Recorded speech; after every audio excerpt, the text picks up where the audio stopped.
Hola, vamos a comenzar este apartado de la unidad de reacciones de transferencia de electrones basado en lo que son las aplicaciones de las reacciones redox a lo que son las pilas y las baterías. Son aplicaciones que, como ya sabéis, bueno, pues son fundamentales para el desarrollo de nuestra vida diaria, lo que son las pilas, lo que son las baterías, la necesidad y la dependencia que tenemos hoy en día de este tipo de dispositivos electrónicos que dependen pues de una batería o que dependen de una pila para darnos suministro eléctrico y que pueda funcionar. ¿De acuerdo? Consabido la necesidad que tenemos durante todo el día de estar observando el nivel de batería de nuestros dispositivos para que estén en un correcto funcionamiento, para no quedarnos sin batería, para que no nos vayamos a quedar muchas veces pues desaviados por habernos quedado sin energía para nuestros dispositivos. Y lo primero que tenéis que saber es que este tipo de dispositivos pues está basado en reacciones de tipo redox. Su fundamento físico-químico es una reacción de tipo redox, ¿de acuerdo? De tipo redox, de reducción-oxidación. Muy bien, empezaremos nosotros lo que vamos a ver aquí fundamentalmente, aunque luego al final veremos del vídeo veremos algunas pilas, imágenes reales de pilas desde su origen hasta lo que son pilas más actuales como las pilas alcalinas, pero lo que vamos a ver a priori, en principio, es un dispositivo muy simple, un dispositivo de laboratorio que es la pila Daniel, que es la pila de cobre-zinc como tenéis ahí en la imagen, y es una pila en la que simplemente logramos separar lo que es la zona donde se produce la oxidación y la zona donde se produce la reducción y aprovechar el flujo electrónico, tal que si nosotros somos ese flujo electrónico que va desde la oxidación a la reducción, capaz de canalizarlo, somos capaces de canalizarlo, obtendríamos esa corriente eléctrica en nuestro beneficio. Podremos canalizar esa corriente, ese flujo electrónico para aprovecharlo en nuestro beneficio. Ese es el fundamento de lo que es la pila o de lo que es una batería, ¿de acuerdo? Luego veremos también qué potencial, qué energía nos da esa pila en base a la combinación de electrodos que hagamos y a las condiciones en las que establezcamos nuestras pilas, ¿de acuerdo? Y veremos también un concepto importante como es el potencial de reducción.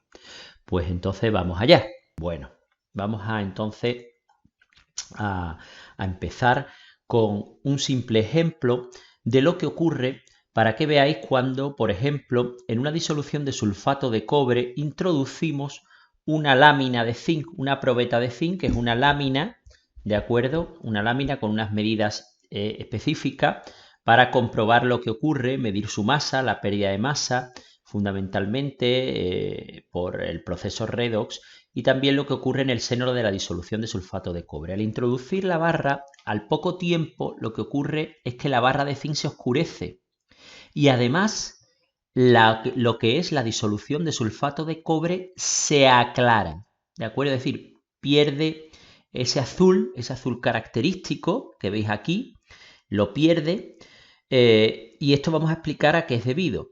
Miren ustedes, en lo que es la interfase entre la lámina de zinc y la disolución, pues existe lo que se llama una transferencia electrónica, es decir, el zinc, como sabéis, se oxida a zinc 2+, ¿de acuerdo? El zinc se oxida a zinc 2+, liberando dos electrones que gana el cobre 2+, de la sal que está disuelta en sus iones, ¿de acuerdo? El cobre 2+, de la sal disuelta en sus iones, gana dos electrones y pasa a cobre metálico. Esta sustancia que veis aquí de color parduzco es realmente un color rojizo, lo que pasa es que se aprecia como negro, un color rojizo, ¿de acuerdo? Pardo, que se deposita sobre la lámina y que cae por peso, ¿de acuerdo? Por gravedad al fondo. Es decir, el cobre 2+ disuelto de la disolución de sulfato de cobre se reduce porque gana dos electrones y se forma cobre metálico, ¿de acuerdo? El zinc se oxida y pasa a la disolución como zinc 2+ disuelto. ¿Por qué la disolución se aclara? O sea, pierde el azul y se vuelve prácticamente transparente según las cantidades en las que las combinemos. Pues porque el cobre 2+, que es el que le da color azul a la disolución, pasa a cobre metálico y la disolución prácticamente se torna transparente. Si cogemos la lámina de zinc y le desincrustamos o la limpiamos un poco, veremos, le retiramos el cobre depositado sobre la misma en la superficie, pues veremos como la probeta de zinc, la lámina de zinc, ha perdido masa. La masa del zinc que ha pasado como zinc disuelto a la disolución. ¿De acuerdo? Ustedes pueden ver aquí la interfase entre el zinc y la disolución, ¿de acuerdo? Como el cobre se ha depositado sobre la lámina de zinc, el zinc pasa a la disolución y el cobre 2+ se deposita como átomos de cobre en la interfase, ¿de acuerdo? La interfase entre la lámina y la disolución. Y aquí pueden ver ustedes también cómo pues, se va obteniendo cobre metálico sobre la superficie que, como ya decimos, cae o precipita por peso, por masa. Bien, como sabéis, y esto es el fundamento que vamos a estudiar ahora, si nosotros fuésemos capaces de estos dos electrones que se pierden en la oxidación y se ganan en la reducción, canalizarlos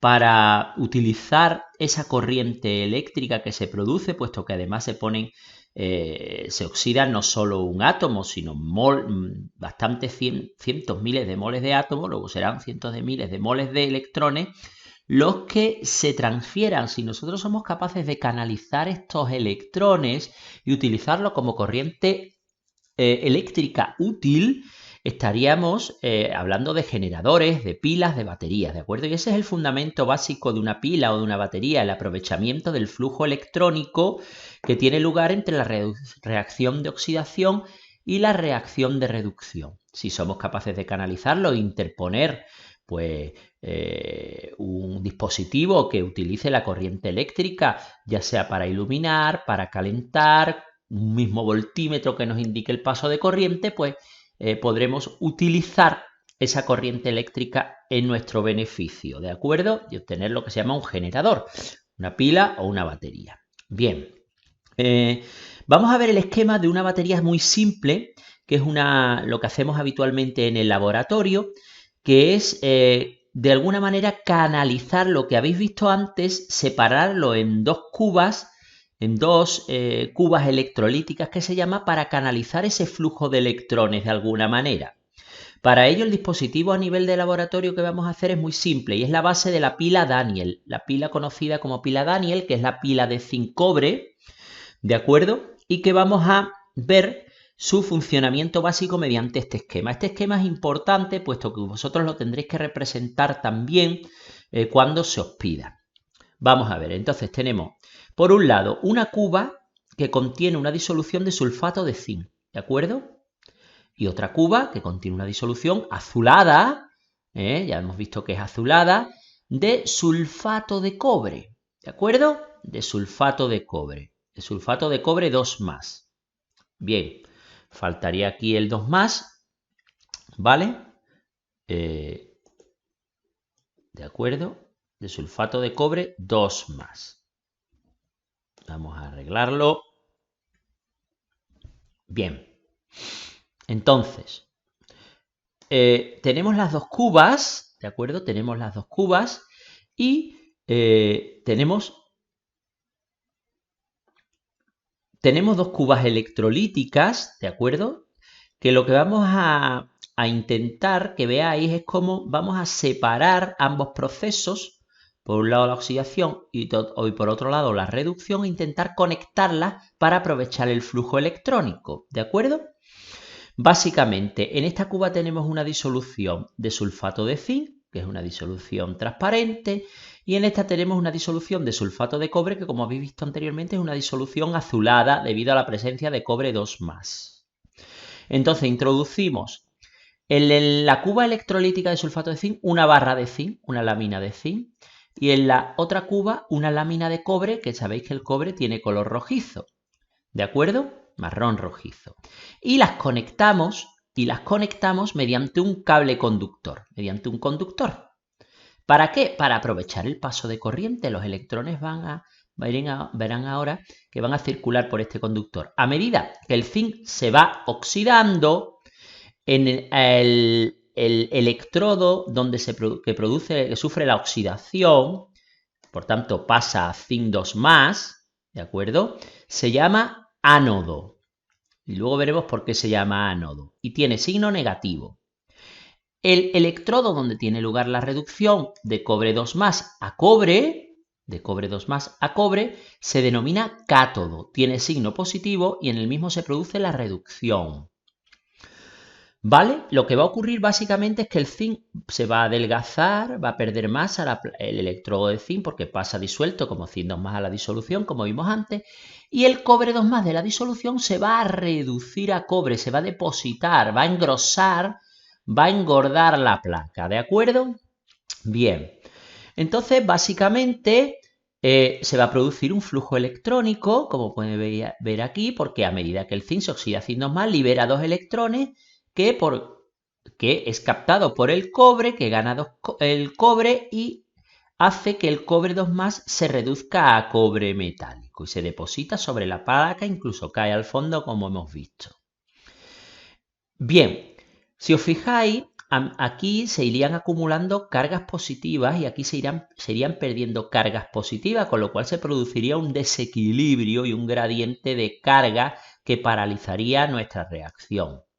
Para ello, hay que conectar ambas cubas mediante lo que se denomina un puente salino. Un puente, que es un tubo hueco con 2 barreras semipermeables, que pueden ser esponjillas o pueden ser algodones o pueden ser algún tipo de polímero semipermeable, y una sal inerte que no interviene en la reacción, como puede ser cloruro de potasio, cloruro de sodio, que lo que va a hacer es restablecer las cargas por gradiente de carga, por gradiente de concentración, tal que a medida que se va produciendo zinc y se va perdiendo cobre, pues el cloruro pasa a la disolución. Por cada zinc que aparece, 2 aniones cloruro pasarían y neutralizaría la disolución, y aquí por cada cobre 2+ que se reduzca pasarían 2 sodio más a la disolución, manteniendo el gradiente de carga a uno y otro lado de la reacción para que ésta no se paralice.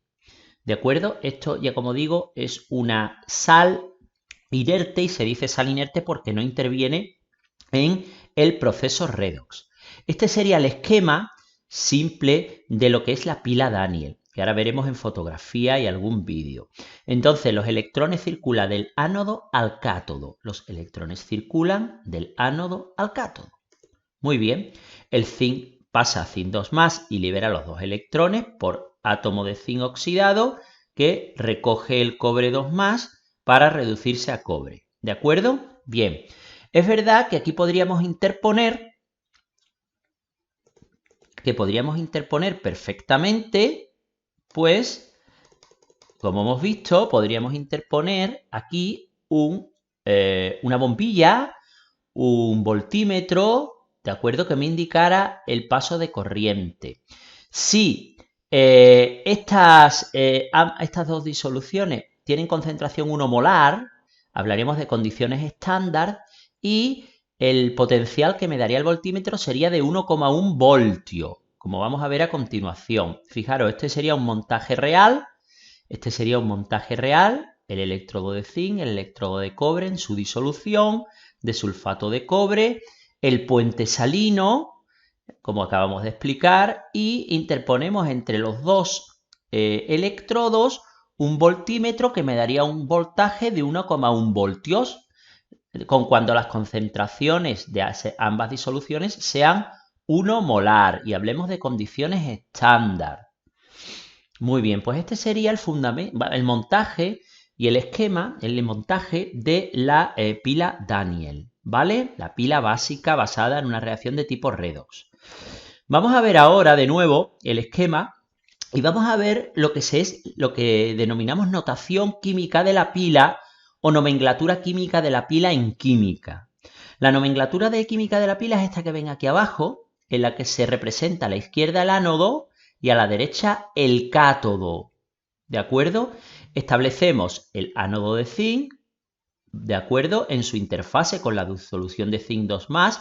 A veces se suele poner aquí dentro la concentración entre paréntesis 1 molar o la que sea. 2 barras que representan el puente salino, y luego la disolución de cobre 2+, cuyo cobre 2+ se reduce a cobre. Estamos representando de lo que es la oxidación a la reducción, del ánodo al cátodo, separados por el puente salino, de la oxidación a la reducción. Así es como lo vais a ver escrita las pilas en muchos de los ejercicios y de las cuestiones que os vamos a preguntar, tanto en segundo de bachillerato como en la PBAU, como en la selectividad, en la que se os pida, por ejemplo, el potencial de pila, o establecer cuál es la especie que se oxida y cuál es la que se reduce, o tenéis vosotros que representar el esquema de la pila, explicar lo que ocurre, todos los parámetros, y además representar esta notación para la pila que os dé, y además calcular su potencial, ¿de acuerdo? El potencial de pila. Muy bien, pues este sería el esquema de lo que hay que saber en cuanto a la pila Daniell. Bien, vamos a hablar ahora de un concepto importante que es el concepto de potencial de reducción, que nos permite explicar el por qué ocurre esto en la pila, este fenómeno en la pila, y por qué y cuál es la especie que se oxida y la especie que se reduce, en base a qué.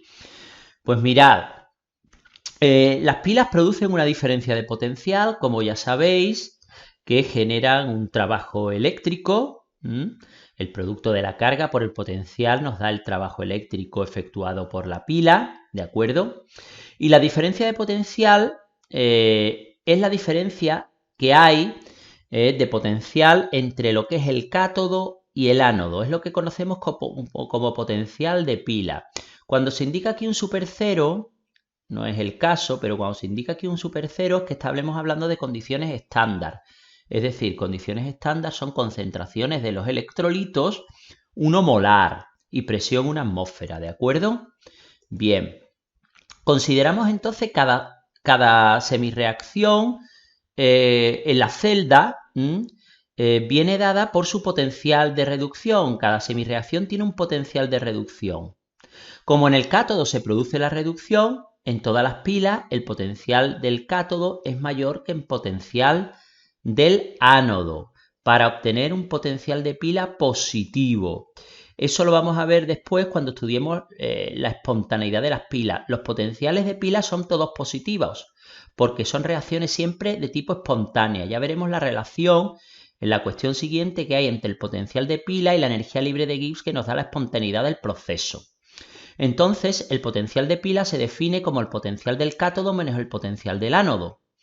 Es decir, el potencial de la especie que se reduce menos el potencial de la especie que se oxida. Más 0,34 es el potencial del cobre de reducción menos 0,76 que es el potencial de reducción del zinc. Esto nos daría un potencial de pila de 1,1 voltios. ¿De acuerdo? Bien, si os fijáis, aquí a la derecha tenemos los potenciales de reducción, los potenciales normales a 25 grados, que son las condiciones estándar de reducción de los diferentes tipos de electrodos, ¿de acuerdo? De los diferentes tipos de electrodos. Hemos puesto señalado en rojo el potencial de hidrógeno porque es el que por convenio tiene un valor de 0. Todo lo que está por debajo con valores positivos tienden a la reducción por encima del hidrógeno y el hidrógeno se oxidaría a protones, y lo que esté por debajo, que aparece por encima en la tabla, con potenciales menores, se oxidarían frente al hidrógeno y los protones se reducirían a hidrógeno. Por convenio, el electrodo patrón de hidrógeno, que es el electrodo patrón al cual enfrentamos cualquiera de los demás electrodos, pues tiene un potencial de reducción 0 voltios, ¿de acuerdo? Este cálculo en condiciones estándar, que es muy sencillito, lo tendréis que hacer muchas veces, ¿de acuerdo? Lo tendréis que calcular muchas veces en base a la tabla de potenciales que os darán los valores de potenciales de los distintos electrodos. A saber, cuando tenéis un potencial mayor que otro potencial, tendréis que saber que la especie con mayor potencial se reduce y la especie con menor potencial se oxida. ¿De acuerdo? Así, si yo enfrento evidentemente el electrodo de cobre, como hemos visto, al electrodo de zinc. Como el electrodo de cobre presenta un potencial de reducción de 0,34 y el potencial de zinc un potencial de reducción de menos 0,76, es el cobre el que se reduce de cobre 2+ a cobre y es el zinc el que se oxida de zinc a zinc 2+, con un potencial de pila del potencial del cátodo, que es donde se produce la reducción, más 0,34, menos el potencial de la especie que se oxida, que es el zinc, que vale menos 0,76, con lo cual tendríamos un potencial de pila de 1,1 voltios. Si no estuviéramos trabajando en condiciones estándar, a 25 grados, una atmósfera de presión, y las concentraciones de los electrolitos no fueran 1 molar, habría que alargar esta ecuación y establecer un factor de corrección que tuviera en consideración las concentraciones de los electrolitos. Y por tanto estaríamos hablando de lo que sería la ecuación desarrollada completa, que es lo que se conoce como ecuación de Nernst. Pero eso ahora mismo en los contenidos de segundo de bachillerato no se estudia. En unos niveles más avanzados, a veces cuando hemos explicado ampliaciones para olimpiadas de química y demás, sí lo hemos estudiado. ¿De acuerdo? Es decir, el factor de corrección que se introduce en el potencial de pila cuando las condiciones no son estándar. Bien, ¿qué especie se reduce por tanto? Pues como hemos dicho, sencillamente la que tenga un mayor potencial de reducción será la especie que se oxide y la que tenga un menor potencial de reducción será la especie que, lo he dicho al revés, será la especie que se oxide. Y la que tenga un mayor potencial, la especie que se reduzca. Muy bien. Pues esto es lo que hay que saber en cuanto al concepto de potencial de reducción. Ahora vamos a ver de dónde salen todos estos valores. ¿Cómo creéis que podemos obtener todos estos valores? Pues puede ser francamente sencillo. Si nosotros tenemos un electrodo de hidrógeno, que ahora veremos en qué consiste un electrodo de hidrógeno, que se comercializan perfectamente o lo podemos incluso fabricar en un laboratorio porque ciertamente no es muy complejo. Y enfrentamos un electrodo incógnita, cuyo potencial no lo sabemos, despejando, obteniendo en el voltímetro el potencial de pila, podríamos despejar el potencial del electrodo problema frente al de hidrógeno que sabemos que vale 0,0 voltios y obtendríamos el potencial de reducción de cualquier sustancia. Lo vamos a ver en un ejemplo. Esto es lo que acabamos de decir, que el potencial de electrodo de hidrógeno se le asigna un valor de 0 voltios para esta reacción, ¿de acuerdo? Dependiendo en el sentido en el que se desarrolle en base al electrodo con el que se enfrente, ¿de acuerdo? Enfrentamos, por tanto, electrodos al de hidrógeno en un montaje de pila habitual como el que hemos visto. Y fíjense aquí, fijaros, tendríamos, por ejemplo, el electrodo de zinc, que lo enfrentamos al electrodo patrón de hidrógeno, y ahora vamos a explicar cómo es este electrodo, y lo enfrentamos. El electrodo de hidrógeno no es más que un electrodo que es una lámina de platino inerte, ¿de acuerdo? Que no interviene, ni se oxida, ni se reduce, es un metal muy noble, ¿de acuerdo? Y lo que ocurre es que, en este caso, el zinc, observamos que se oxida a zinc 2+, los electrones viajan, y los protones de una disolución de clorhídrico 1 molar donde se inserta el electrodo patrón, que es una cápsula de vidrio donde existe en el interior un electrodo de platino y donde se introduce hidrógeno a presión 1 atmósfera. Introducimos hidrógeno a presión 1 atmósfera, en el interior existe sobre el electrodo de platino hidrógeno a presión 1 atmósfera y fuera ácido clorhídrico a concentración 1 molar. Cuando los electrones viajan a través del electrodo de platino, el protón se reduce, los protones se reducen a gas hidrógeno y aquí se burbujea gas hidrógeno, ¿de acuerdo? Manteniendo la presión a 1 atmósfera, se burbujea gas hidrógeno. Entonces realmente los protones de la disolución de clorhídrico 1 molar ganan electrones y se reducen a hidrógeno, ¿de acuerdo? Y el zinc se oxida a zinc 2+. ¿De acuerdo? Esto es lo que se conoce como electrodo patrón de hidrógeno. ¿De acuerdo? Entonces el potencial de pila, como veis aquí, marca 0,76 voltios.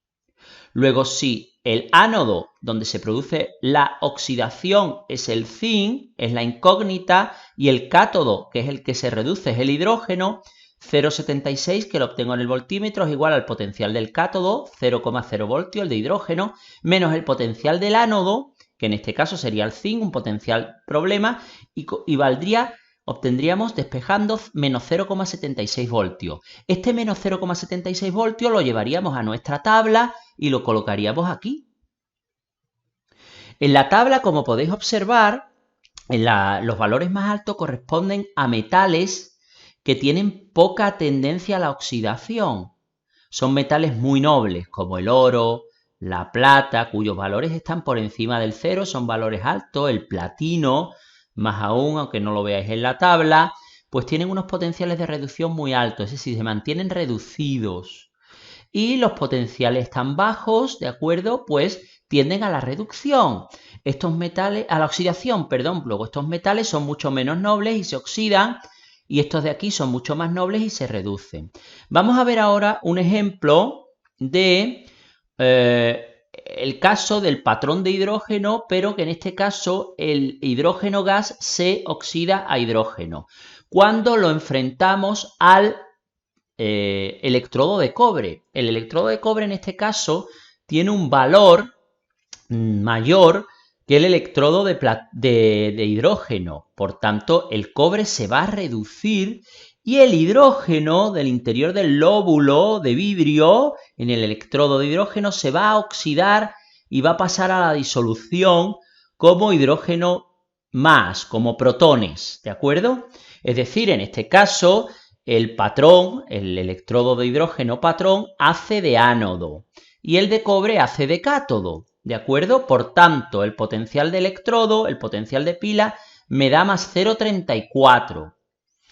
El cátodo, en este caso, es la incógnita, que sería el electrodo de cobre, menos el ánodo, que sería 0,0 voltios de hidrógeno, despejando el potencial del cátodo, que es el potencial del cobre, me da más 0,34. Más 0,34 sería el potencial de electrodo de reducción del cobre, y lo situaríamos de nuevo en la tabla en esta zona, más 0,34.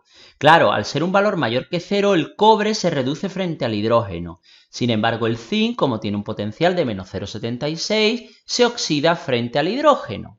Y sería el hidrógeno, en este último caso, el que se reduce, como hemos visto al enfrentar el zinc al hidrógeno. Muy bien, pues así es como vamos elaborando nuestra tabla de potenciales, una práctica muy habitual en los laboratorios de química general, en segundo de bachillerato, o más bien en primero de las universidades, cuando se estudia química general, el estudiar los potenciales de electrodo como patrón, como problema, frente a un patrón como problema para determinar sus potenciales, a veces en condiciones estándar o a veces en condiciones no estándar. Aquí teníamos que haber indicado un super cero, ¿de acuerdo? Un super cero que nos indicaría pues que estamos en condiciones estándar. Muy bien, vamos entonces, una vez hemos visto el mecanismo de las pilas, a estudiar el origen de las pilas.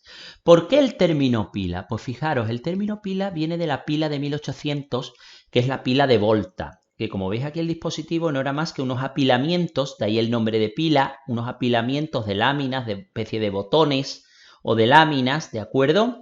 En la pila de Volta, el apilamiento de Volta, que es el origen del término pila, en el cual se apilaba una lámina de cobre y una de zinc, ¿de acuerdo?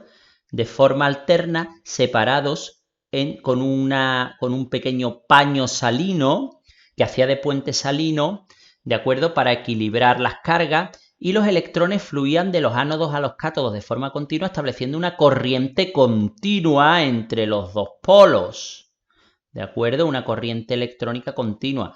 El cobre sufría la reducción y el zinc la oxidación, los electrones iban a la lámina de cobre, del cobre pasaba al puente salino y así pues iba formándose una corriente continua entre las láminas de cobre y la lámina de zinc. Y eso daba un valor de potencial en torno a 1,5 voltios. ¿De acuerdo? Las pilas actuales, las pilas alcalinas, están basadas no en un apilamiento, pero sí en una estructura que, como sabéis, tiene un polo positivo y un polo negativo, y es una pila de zinc manganeso, ¿de acuerdo? Una pila de zinc manganeso.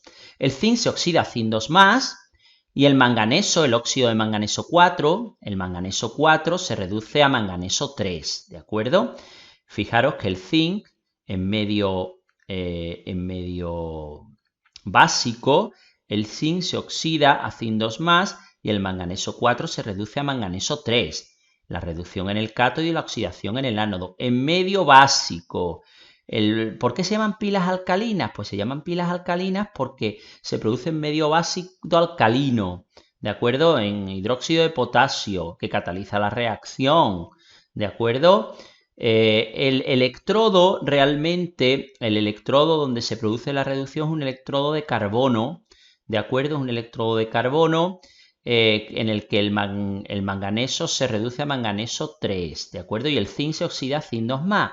El cloruro de amonio el cloruro de amonio hace de puente salino, ¿de acuerdo? Es el puente salino.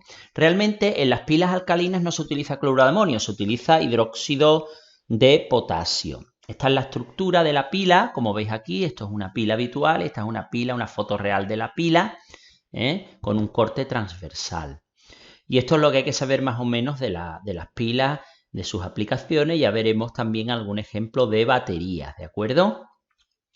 Pues muy bien, ya lo que veremos próximamente será los procesos de espontaneidad y las reacciones espontáneas y no espontáneas en comparación con la pila.